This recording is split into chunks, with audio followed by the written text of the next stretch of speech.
Good afternoon and welcome to the program Beyond the News here on the Nation Online TV. My name is Yewande Fasan, and with me is my guest and analyst, Mr. Abimbola Olakunle. How are you, sir? Welcome to the show.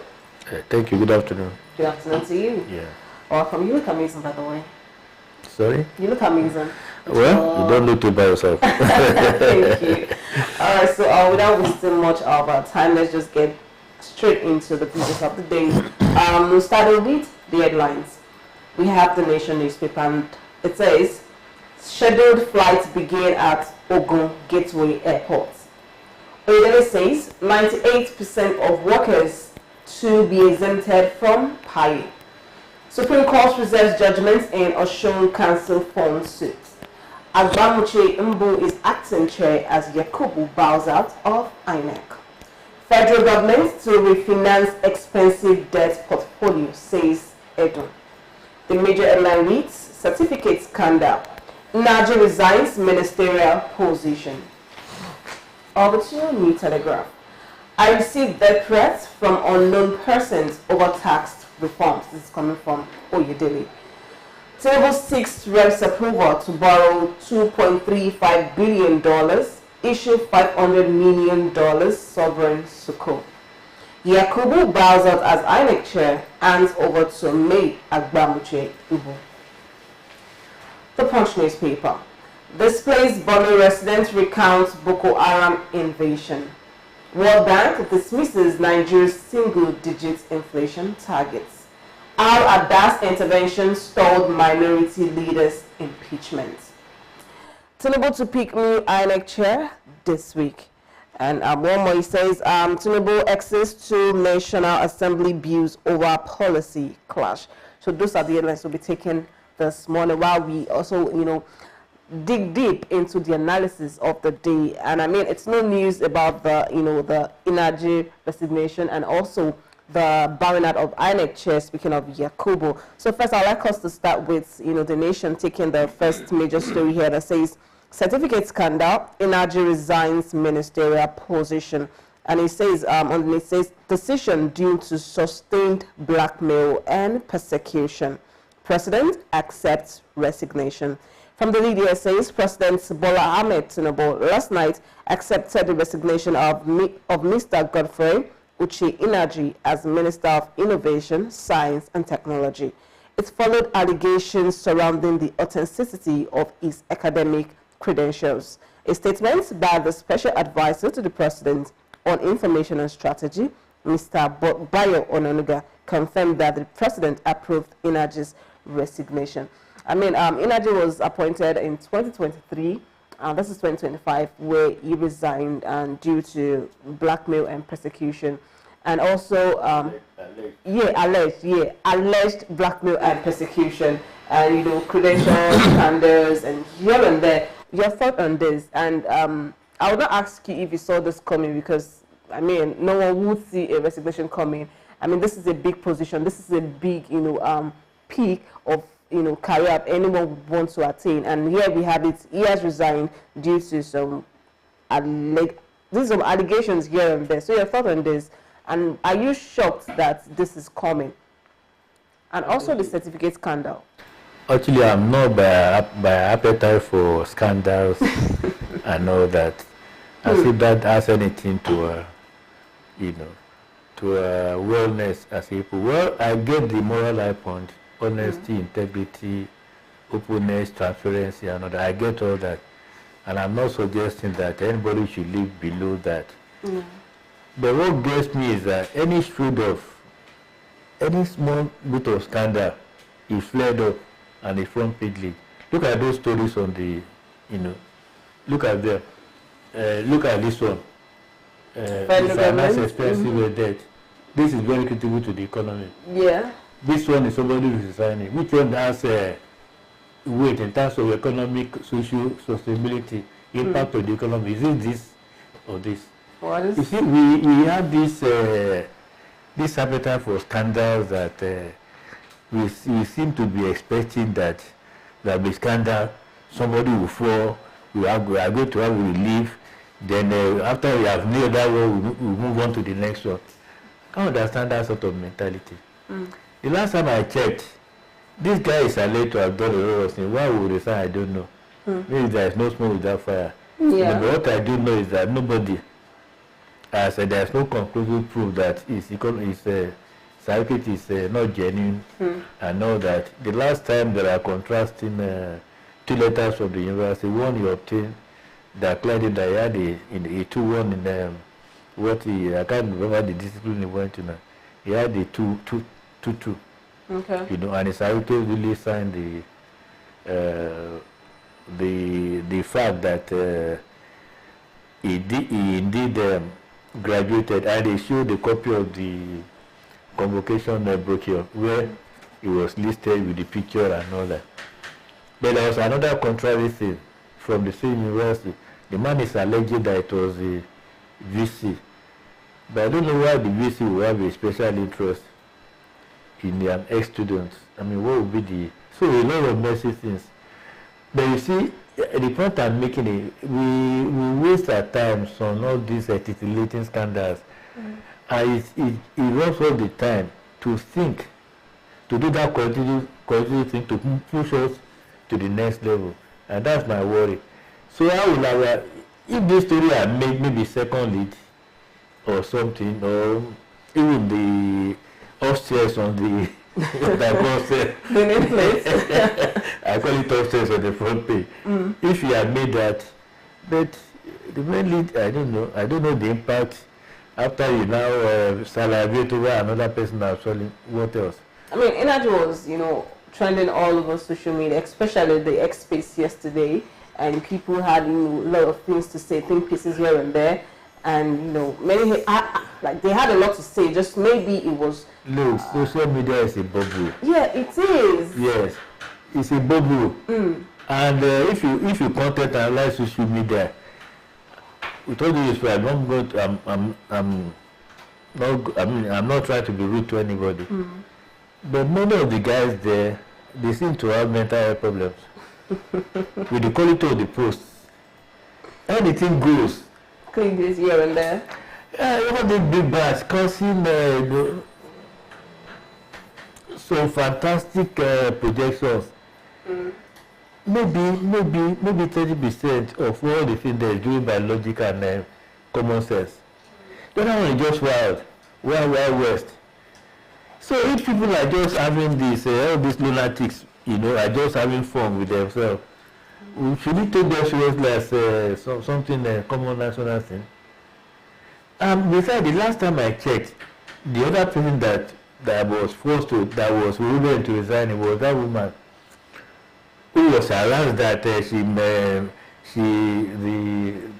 lady from that young doctor from Cote d'Ivoire State, who was minister of is it special? No, not special. This humanitarian poverty and this thing, poverty alleviation and disaster management.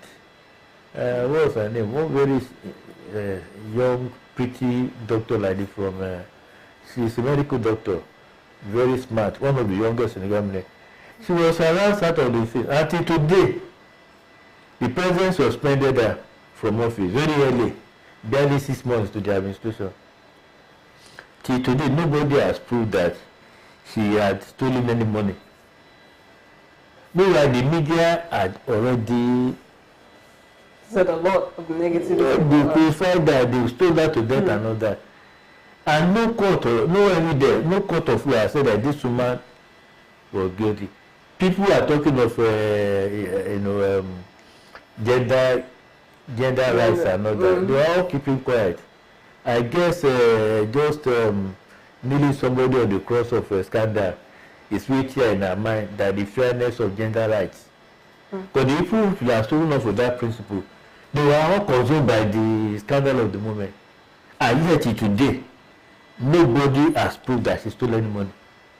So that's why I have this sort of ambivalence towards when people start talking about. If you want to destroy somebody in Nigeria today, the easiest thing is just to raise some scandal, no matter how flimsy. Yeah. You have this woman in the place, you run into the place and lynch the person.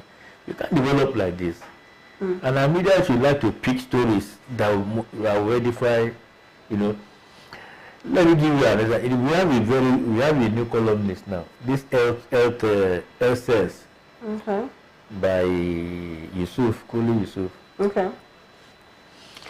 If we do such columns, utility, the guy will tell you how to sleep very well. You know, tell you the important. I think he runs every Thursday. Utility. If you take the utility approach to issues, when you pick up a newspaper, you know that you are going to read something that will improve your life in many manifestations. Our sales figure will rise.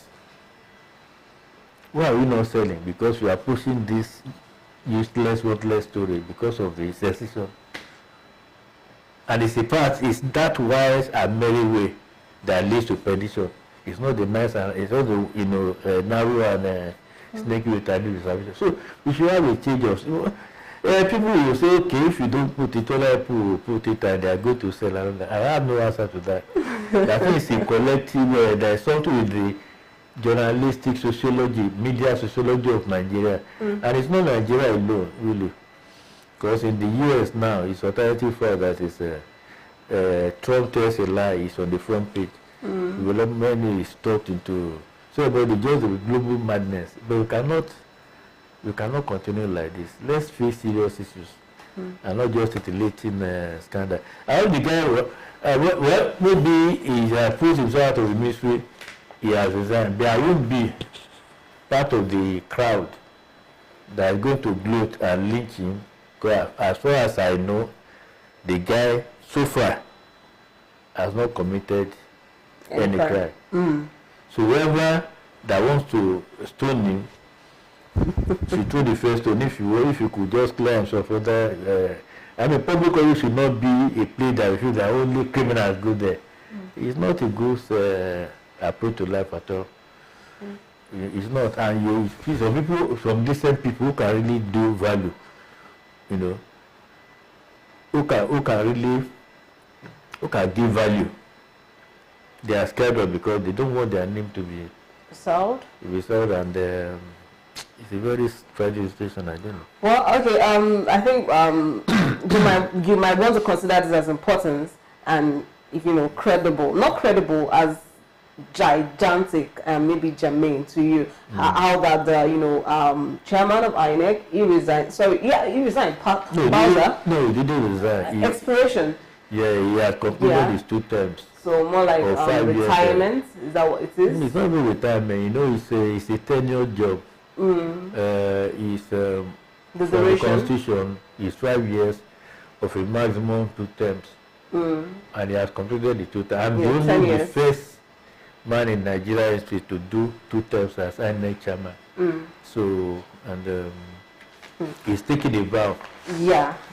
So let's pick the story here from the Punch that says Tinubu to pick new INEC chair this week.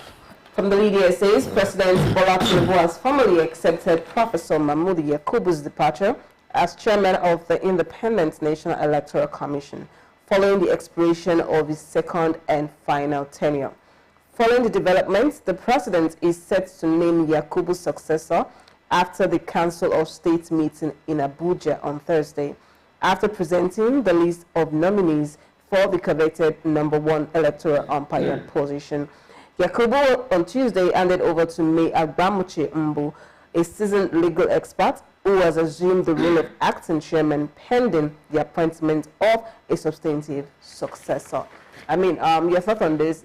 Your thought on this in the sense that you rightly said he spent 10 years, 2 tenures in that position, on that seat. So what would you say Yakubu did differently prior to the 10 years and now? What would you say that, Yakubu was on seat, this was done differently in INEC and affected positively the situation of the country? First, before I answer your question, the reporter you read is again the blight on reporting. When we say coveted, that's an adjective. You don't use adjectives in news stories. You say something like in the coveted position that people are. Who says somebody is coveting? Number one position, coveted number one position. Coveted is my grouse there. You don't use adjective. It's, this published, standards in reporter and all that. When you are a reporter, you don't make any comment.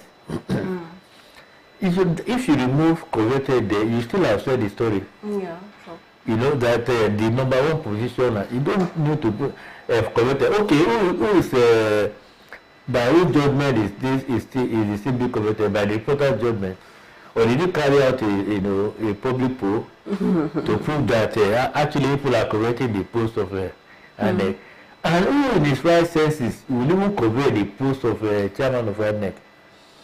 When you enter that, when you start on that podium, your reputation is gone, whether you like it or not. And it's very, very unfair. Yeah, we have some very bad INEC particularly a very bad one. Morisugu is almost universally accepted to have been the worst. Under him, the 2007 do-or-die election about Obasanjo was conducted. Everybody saw that it was a sham.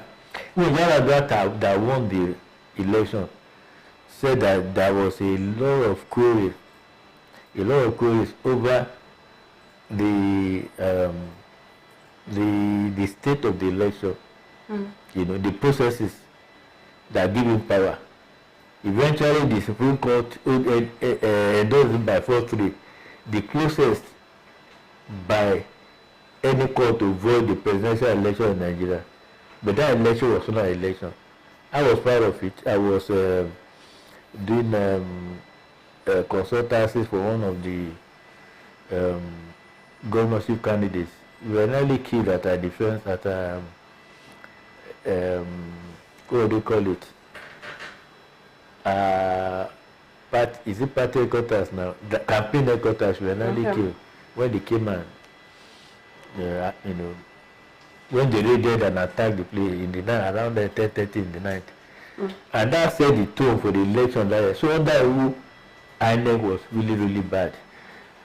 But after him came the former ASU, what was his name now? Professor Jega, Jega. And the processes. Jega was the chairman of the electoral reform committee that Yewande set up. And they were abandoning some of the proposals. They said was that okay, henceforth the president will not appoint the INEC chairman again. They probably will pass it to the Chief Justice of Nigeria, since he is not directly involved. Maybe there will be some fairness and all that. They suggested maybe they will elect the man, maybe some special interest group will meet and pick somebody. They ban a lot of, because the Obasanjo appointment of Ewu was so crushed every trust in that institution that nobody ever believed that INEC will ever conduct a credible election in Nigeria again. But thanks to the Jega reforms, they were suggesting all this sort of, all these sort of innovations, only for the president, Yewande, God bless his soul, to pick Jega at the head of the new INEC. And they started with the Kaduda, the 2015 elections. In fact, those reforms led to the defeat of an incumbent president, first time in Nigeria history. And from 2011, when the guy started as INEC chairman, Jonathan won. Yewande died in 2010. Yes. Then there was another election in 2011, which Jonathan. That 2011 election was you can't even compare it to 2007. 2015 was an improvement. The same to 2019. So from 2011, there have been a gradual improvement in the quality of elections in Nigeria, if you are going to be fair, the INEC, we told with fairness to them, they've tried to up their game. They have introduced technology. In those days, you could wait in your house, let the elections be concluded. They just go and relay the people go to where they are going to snatch the ballot box and run away, or go to get the snatch the ballot box, have your own set of papers, ballots, then go and top page with the same people, or using what they call the palm cannons, like they did the same 2007 election.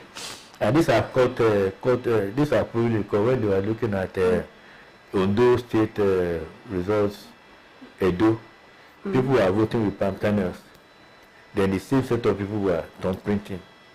So you cannot do that again.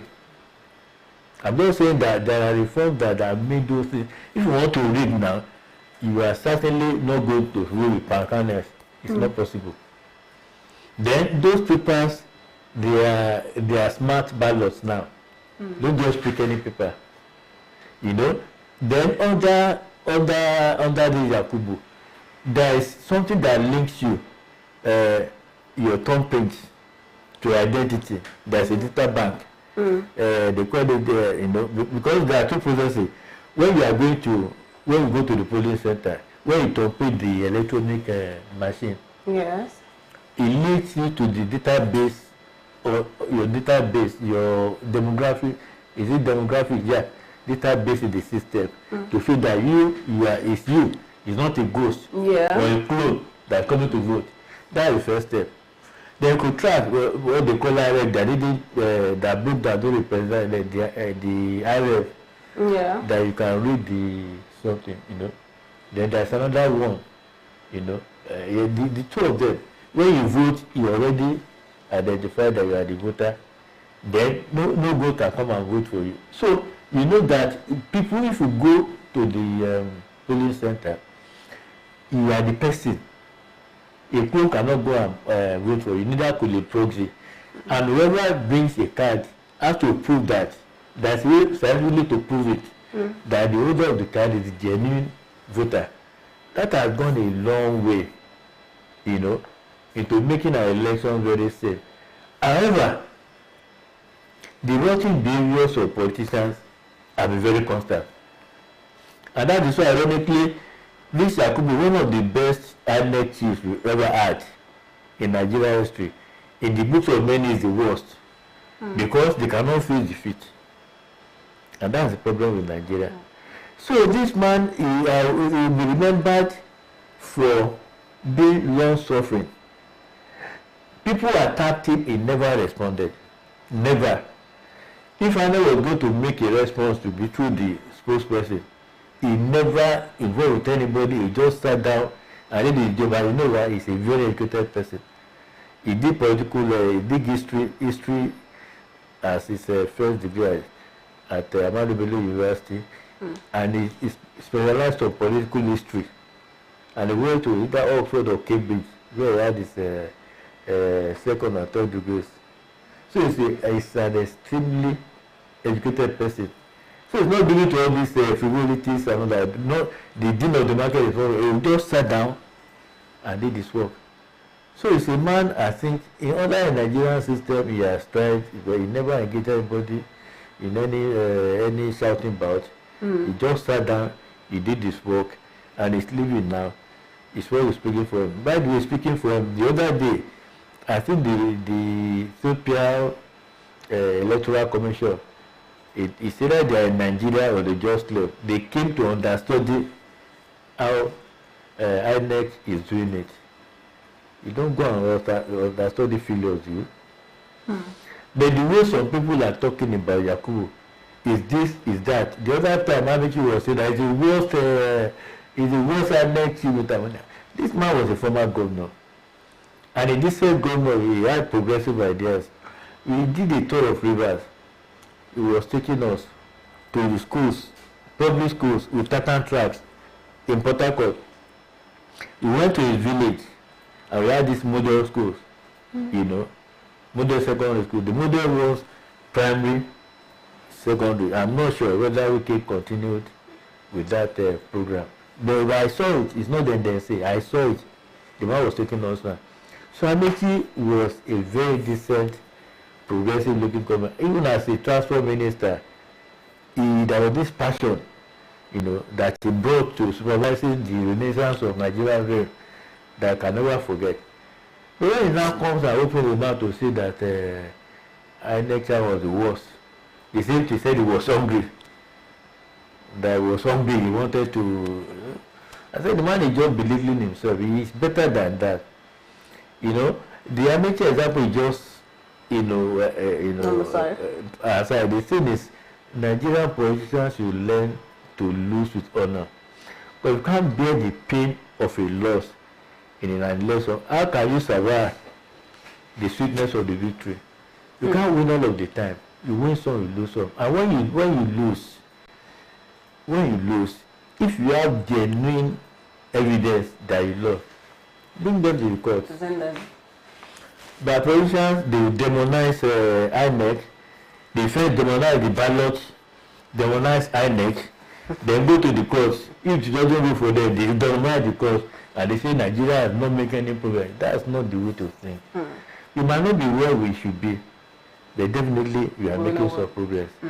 And that's what this the man that is taking over from this guy should just copy that sort of focus. That he should just work, make our elections better. He should not look for any applause from anybody. It's a thankless job. And that's why somebody was saying converted state. So what is it converted? I want to convert.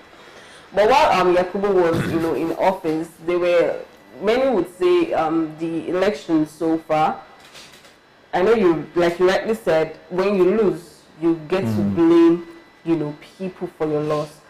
And whoever is, on the verge of whatever it is you're going through, get the it from you. And right now, many people would say that, during election period, there were technical glitch here and there, we were not able to vote, they sent us back, okay, we voted, but our votes did not count, there was different people will say a lot of things from different, local government, different areas, different streets, and that has been happening for as long as I can remember. And you said Yakubu was this, was that. He impacted, or should I say, he reformed what it is, INEC is supposed to be about. And many would not agree with that, which is actually okay. I mean, we all have our opinions, but let me speak about the technical, glitches that have happened in the past. Would you say that it was not, it was something beyond the control of INEC to fix? Or is this something we will continue to experience even after Yakubu is gone, even when the new person comes? No, we can't say that. Glitches are glitches. Not just glitches, consistent glitches. It's not consistent. Okay. What is the percentage of the glitches to the election time? Okay. Wait, you see, when you say the validity of something is not IREF. The one Beavers? Sorry, Beavers. Beavers, yeah. When I say Beavers failed, okay, during the election, that failed anywhere is a cause for concern. It is. Because to the extent that a single person has difficulty in voting, it will have some impact on the election. And even if he didn't, then the person has this frustration that he did not vote to count. It's just that when you say there are accidents and you have statistics of the dead, the statistics might not be much when you wear it compared to the overall population, overall number of people who are traveling. The people out there, they are not just statistics, they are people with blood.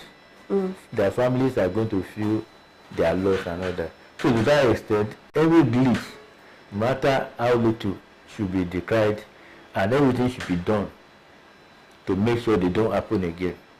Let's start with that principle. But having said that, if there are glitches, glitches as a function of technologies